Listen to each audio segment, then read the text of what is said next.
Hi guys, I'm here at Walmart right now because it is time for another budget meal challenge. This one is not going to be a $20 challenge. I'm not exactly sure of my budget for this one. I think I'm going to try and keep it under $40 because really what I want to do here is do a fall inspired budget friendly week of meals, which doesn't really roll off the tongue. I'll have to neaten that up before I make the video title, but I want to do fall meals since fall's coming up and the sun's really bright. I need my sunglasses.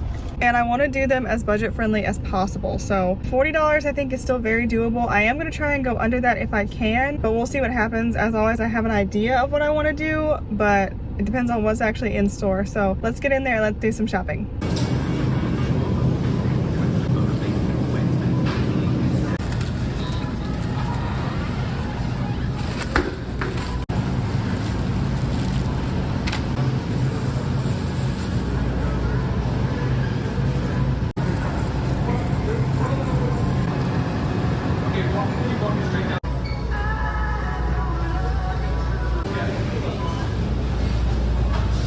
Hi again guys, so here is my grocery haul. I ended up spending just under $40, which is great. That's exactly what I wanted to do for this challenge, and I will show you the receipt at the end of this clip. Let me get started by showing you exactly what I got. I do want to throw in a little caveat here. This meal challenge, budget challenge, whatever you want to call it, is going to rely a little more heavily on pantry staple items, specifically flour, maple syrup, some spices, salt, pepper, garlic, cinnamon, and butter or oil. That's all that you'll need from the pantry, and I think those are pretty basic staples. If they're not, you can work around this, or it would only be a couple more dollars to add them in. So I still think this will be doable for you, but I just wanted to throw that out there so that everyone's aware. I will be using pantry staples in this video specifically. Now, as far as what I got, starting down here, I got a dozen eggs, 3 apples, a block of extra sharp cheddar cheese because it's extra flavorful, a gallon of whole milk, some different vegetables here. I have Brussels sprouts, butternut squash, and carrots, and those are all frozen, as well as some frozen dinner rolls. This is actually a bigger pack than I wanted. It's 36 rolls, but that's what they had, so that's what I bought. Obviously, that will be lasting me quite a long time. A pack of free-range chicken thighs, some canned pumpkin, chicken broth, canister of oatmeal, and then in the very back there, I have a 5-pound bag of white potatoes or russet potatoes. So that is everything I'm going to be using for this week's meals. My plan is to do some oatmeal, some pumpkin pie pancakes, some loaded baked potato soup, and then maybe a chicken bake, something with the squash and the carrots in there as well. So I think this is going to be really good as far as fall inspiration and fall vibes. Some really cozy meals for us all to share. Let me get all this stuff sorted out and then we'll start cooking. I got carried away and almost forgot. Here's the receipt. This is everything I bought, and as you can see, my total was $38.45, which I was super happy about. I did goof on the apples that I bought. I accidentally bought the wrong kind. They're more expensive. I did not intend to spend $5 on apples, but that's okay. I was still within budget, and they should be really tasty in the meal I have planned for them. So that is what we were looking like as far as how much I spent. Okay guys, welcome to the voiceover. As usual, I'm gonna start off with breakfast. Here's everything you're gonna need to make the first meal, which is cinnamon apple oatmeal. And I just made the oatmeal according to the package directions, so I'm measuring it out here. And then I'm going to let it cook slowly. I actually cooked it lower and slower than it called for on the package, just because I prefer my oatmeal that way. While it was cooking, I diced up about a quarter of one of the apples that I bought. I ended up using this as a garnish for the top. I like the crunchiness that the raw apple adds, as well as the little bit of tartness to go against the sweetness of the oatmeal. Here is a shot of the oatmeal while it was cooking. This is about halfway done, and you can ignore those chicken sausages you see in the background. I was also cooking breakfast for my sister on this day, and she was not on a budget challenge, so she was having some sausage. While the oatmeal was finishing up, I decided to go ahead and fry my egg. I was having some trouble with this one, as you can see, but I finally got it in the pan. Wasn't the prettiest egg I've ever seen, but that's alright. It tastes delicious. I did break the yolk on mine. I like them that way, and I seasoned it with a little bit of salt and pepper before transferring it onto a plate to await the arrival of the oatmeal, which is right here. Honestly, I overcooked this a little bit. It ended up being a little thicker than I would have liked, but I solved that by warming up some milk in the pan to get the last little dregs out, and then I poured that over the oatmeal along with that chopped apple from before. And then I topped this with some maple syrup. If you don't have maple syrup, you can always use some sugar, or you can use the apples. I'm going to mention that a little bit later in the variations part of this video. I also topped it with a little bit of ground cinnamon to get that fall flavor in there. And it looked delicious, and it tasted delicious, honestly. I love oatmeal. I am a huge oatmeal fan, especially when it gets chilly in the mornings. And this was a delicious bowl of oatmeal. It was super rich and creamy from the whole milk. Nice and sweet, had that maple cinnamon flavor, and the apples were delicious. Then the egg alongside that was nice to have a little bit of salty savouriness to cut the sweetness of the oatmeal, and a little bit more fat and protein to help get my day started right. So overall, I thought this was a great breakfast. I would eat this whether or not I was on a budget challenge, to be honest. Now, a quick bonus round as far as breakfast. I wanted to throw in another fall breakfast, so here I am making some pumpkin pancakes. I'm going to throw in the recipe I used down below, well, the recipe I was inspired by. I ended up cutting that recipe about in half because it made a lot of pancakes and I did not need that many. Here I am mixing everything together, so the salt, baking powder, and the flour, just giving that a good mix as all the dry ingredients. Then to that, I added 1 egg. I just cracked it in a separate container because I have gotten bad eggs before and they will ruin your food, y'all. Crack your eggs separately, okay? Take it from me. But I just cracked that egg and then I broke the yolk to make it a little bit easier to mix. Here I'm adding in the milk, kind of eyeballing it. As y'all know, I don't measure when I cook. I just like to do things by eye. So I'm mixing all this up together. And once I had that all mixed together, I brought in the pureed pumpkin. So I started off with 2 heaping tablespoons, but I ended up adding a third one, as you'll see later, because I just didn't think it looked orange enough. I didn't think it looked like it would have enough pumpkin flavor, so I wanted to make sure it had that really strong pumpkin. Here's how it ended up looking. It looks almost like nacho cheese sauce. It just wasn't as rich and vibrant as I wanted it to be as far as color.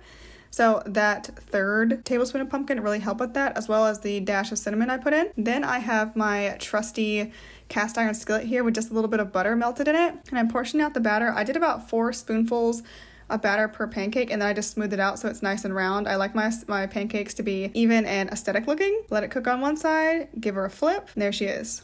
Looking delicious already. Also, I apologize for that.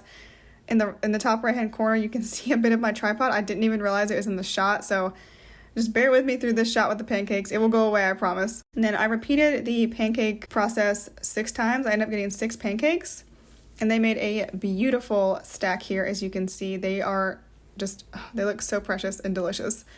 Nice and even with the crispy edges, and they're fluffy in the middle. On top of these, I just poured some maple syrup in the least aesthetic way possible. I was trying to film and pour. It wasn't working very well. But I topped them with some syrup, captured that gorgeous syrup pooling on the side, spread that out, and then of course I had to go in for a bite, and these were delicious. If you like pumpkin pie, if you like pumpkin spice, you will absolutely love these. They were so good. I ended up eating all 6 this day for breakfast because I was so hungry, but you could totally end up with just 3 and then do an egg on the side or something like that. Freeze the leftovers and have them another day, just pop them in the toaster. They'd be perfect. Moving on to our lunches. So for the first thing I did, I set out some of those frozen rolls that I bought at the store so they could thaw and then they had to rise. While that was happening, went ahead and chopped up some potatoes. Here I have just 5 small potatoes. That's how many I decided to use for my soup. As you know, I had a 5-pound bag, so even after making this soup twice, because each time I made it, it made 4 servings, I had potatoes left over, which was awesome because I could incorporate those into other dishes.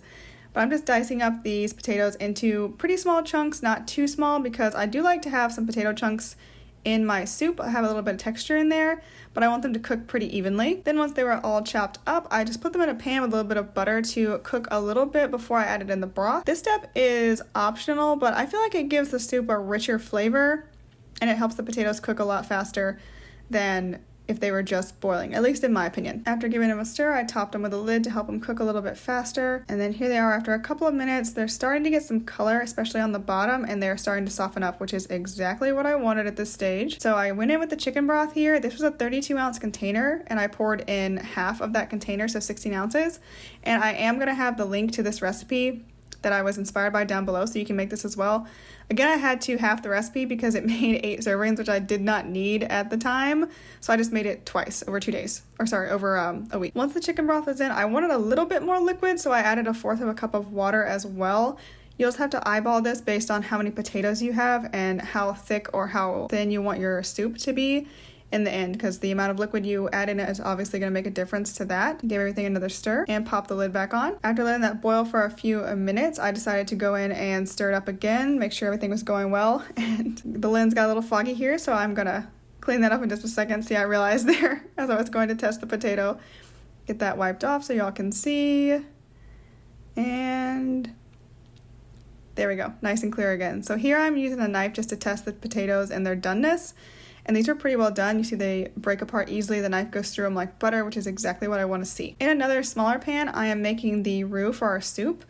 Starting off by melting some butter. I had to put in the butter melting time lapse because I think that's really satisfying. Fun fact about me, I actually love to make roux in soups and gravies and things like that and help them thicken. I think it's really fun. To the butter, I am adding a couple of tablespoons of flour. Again, you'll have to eyeball this just again based on how thick or how thin you want your soup. So pay attention to what you're doing here and adjust as needed to your taste. I put in a little bit too much flour. As you can see, there's hardly any grease left in this roux, but that's okay. I'm going to fix it in just a minute when I add the milk. Here I'm just cooking out that raw flour taste for a second or two. And here goes the milk. So once this was in, of course, it was bubbling right away. I got that all added in, and then I went ahead and started whisking everything together to break up any lumps or clumps and get everything thickened up and nice and rich and smooth. So it's ready to pour into the soup in a minute here. I did let it cook for a couple of minutes also just to help it thicken even more. You can see it's bubbling there. It looks really nice. And once it got to this stage, I knew it was ready to go into the soup itself. Back to our big pot with the broth and the potatoes. So I put that back on the heat, brought it to a light boil, and then I poured in, oh, I'm sorry, I got ahead of myself here. Before I poured in the roux, I went in with a potato masher and did mash up those potato pieces a little bit. I was also trying not to smash the tripod with the potato masher. That's why my hand is going at all kinds of angles. But I mashed up the potatoes a little bit. I didn't mash them fully because I do like some texture in there, like I said. The recipe recommends you can put this in a blender if you want really smooth soup, so that's also an option if you're interested in that. I like my soup to have some texture to it. I like it more rustic, I suppose is how you describe it, but either way it tastes delicious. Once all the mashing was done, I went ahead and poured in the roux to help the soup thicken up. Here I'm going back in with my whisk to get everything together. And even with the potato chunks, this was not hard to whisk at all. Once it was all incorporated, I let it come to a boil again and boil a little while longer again just to thicken up a little bit more. And as you can see, there we go, looking a little bit thicker. The next thing I'm going to do is add in the cheddar cheese. It's the last ingredient here to this soup. I could have shredded this cheese, but I decided just to cut it up into pretty small cubes. That seems to work just as well in my opinion for melting, and it saves me some time and some arm pain because I do not have very strong arms. So here I was throwing in 4 ounces of cheese, so half that block that I bought at the grocery store. Just sprinkling it around into the hot soup. I had turned the heat off at this point, by the way, so it's just bubbling from residual heat, but the heat is off, so I'm putting the cheese in all around, scattering it about. And last but not least, I'm going to stir it up and then put the lid back on just to help it melt. I left it for maybe 5 minutes or so, I would say. And it ended up being perfectly melted and delicious looking by the time I was done. Here's a shot of the rolls after they came out of the oven. They looked perfect. They looked just like rolls you'd get at a restaurant. And I did top them with a little bit of melted butter just so they would look a little bit more aesthetic and taste a little bit better. Then I just ladled my soup into a bowl, getting ready to eat it here. This would be really good to top with some extra shredded cheese or some sour cream or some bacon. So if you had extra money this week or you had those things on hand, they would be great additions. They would really turn this from a rustic home-style potato soup into a really good loaded baked potato soup. But either way you make it, it is delicious, I promise you. It looks a lot more yellow on camera than it did in real life, but it was still delicious no matter what the color was. Here's a shot of me burning my fingers because I was really excited to eat and I didn't want to wait for the rolls to cool down. Yep, that hurt, trust me. I broke apart one of those rolls. As you can see, they're super fluffy inside, and I like to dip bread in my soups like this, which is what I did here. And the bread was delicious, the soup was delicious, and it was an amazing combination. Would be great for a cozy, chilly fall evening. Moving on to dinner. So in my other cast iron skillet here, I have some butter heating up, and I'm laying down 2 chicken thighs. As usual, I like to cook in bulk, so the potato soup was 4 servings, and then this meal right here is going to be 2 servings. That way I only have to cook every other night or so. I let those brown for a little while and then I flipped them over to get some color on the other side. They're already starting to look really good. And while they were cooking, I basted them with the butter that was in the pan as well as the juices, just to make sure they stayed nice and moist. Then in another pan, I went ahead and started sauteing my Brussels sprouts, again in just a little bit of butter. Nothing fancy here. I'm a huge fan of Brussels sprouts. I will eat them basically any way you give them to me. Then I took the chicken out of the pan when it was about 3/4 of the way done. I left all the drippings and the butter and everything there, and I added in my frozen veggies. So the frozen carrot and the frozen butternut squash, which is a great fall combination of vegetables. I also added in a little bit of chopped apple just for some sweetness. and variety. And then when those were all starting to soften up, I added the chicken back into the pan to finish cooking rather. And I love the way this looks. It has the most beautiful fall colors in there, that rich red and then the orange. It just looks so beautiful. I seasoned this with just a little bit of salt and pepper. Nothing fancy. Again, I just wanted nice simple things, nice simple flavors here. And I didn't want to go overboard with the seasonings from my pantry. I wanted this to still be a real budget challenge. Once I got the seasonings in there, I went ahead and gave the veggies a stir to get them all nice and coated in those seasonings. And after that, all that was left to do was plate everything up. I had 2 more rolls with this meal as well as the vegetables. There's everything all together. Oh, I did season the sprouts with some salt and pepper also, if anyone's curious. They would also be really good with some garlic on them. Now it's time for the taste test. So there's a piece of the chicken, and this chicken was so good. I don't often eat chicken thighs, but they were really moist and they had a lot of really good flavor. I also loved this medley of fall vegetables and fruit. Again, it's not something I eat all the time, but I loved it. I'd never had butternut squash before, and it was very good. And then sprouts, we know, I love them. Nothing special here, but delicious. Moving on to the meal plan. So here's everything laid out for days 1 through 7 as far as your breakfast. As you can see, I was able to vary it a little bit here. So some days you're having oatmeal, some days you're having pancakes. Every day you're having eggs, although you could eliminate those if you want to. It's up to you. You can play around with this and make it your own. For lunches, here's day 1 through 7 also. This did get a little bit monotonous. You have potato soup and rolls every day, but again, if you have extra food on hand at home or if you have extra money to add a little bit extra here, that would be awesome. And here is dinner. So dinner is varied quite a bit depending on how many vegetables we had left over, because all of the vegetables that I bought, they were between 3.5 and 4 servings per bag, so I ended up using some up throughout the week and bringing some others in. And then I also used some apple in there just to keep things vibrant and different. There are a few options of what you could do if you wanted to vary this meal plan to better fit your budget or your pantry. So the first thing that you could do that would make a huge difference is you can totally ixnay that canned pumpkin that I bought, or you could buy a smaller can if you wanted to do that. If you don't use the canned pumpkin, that of course saves you some money, but it also totally eliminates the need for the syrup and the flour. So if you don't have those pantry staples or you don't want to buy them,